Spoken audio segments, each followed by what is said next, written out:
Mudawat ani. And then kauban group ni sa ato ang ONM group ang mga volunteers, no? Ato ni apil. Sige. Volunteers kauban.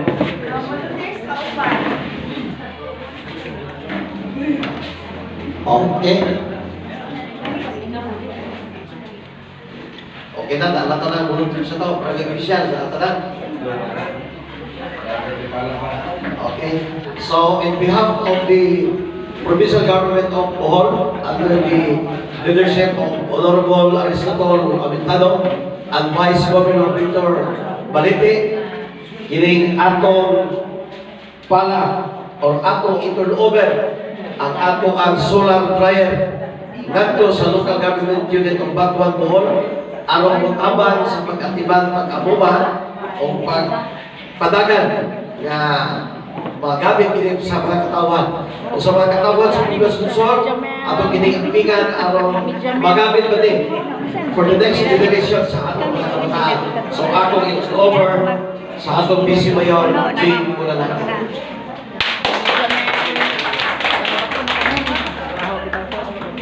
Daghang kayong salamat ang atong representative gikan sa provincial government, board member, Nathan Pilot.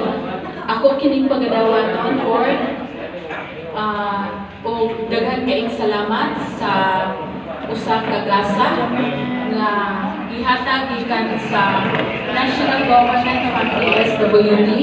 Daghang kayong salamat in behalf of the local government unit of Batuan, headed by Mayor Antonino Umawid, o sa kauban nako sa Sangguniang Bayan, nalipay gayud ang lungsod sa Batuan, niining maong proyekto sa solar dryer sa atong barangay poblasyon Sur. Rest assured nga sa local government unit, kami mag-monitor alang sa pagpadayon o pag-atiman niining maong proyekto. O kini akong itunol nato sa ato ang mga Sangguniang Bayan members.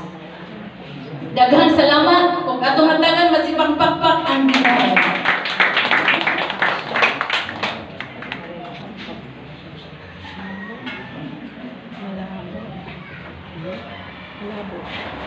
Adong buntag na itong tanan.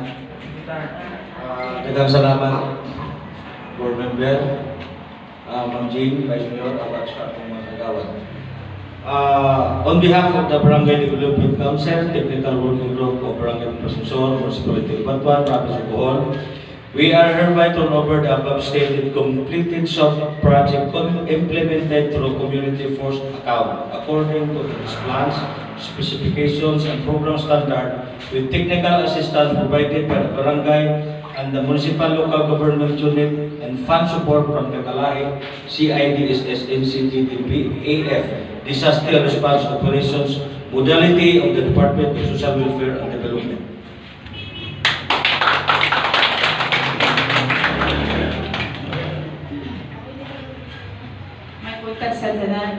With the expanded Barangay Disaster Risk Reduction and Management Council of Barangay Poblacion Sur, accept the above stated completed sub-project and commit to assume full ownership and responsibility to sustain the benefits of the sub-project through continuing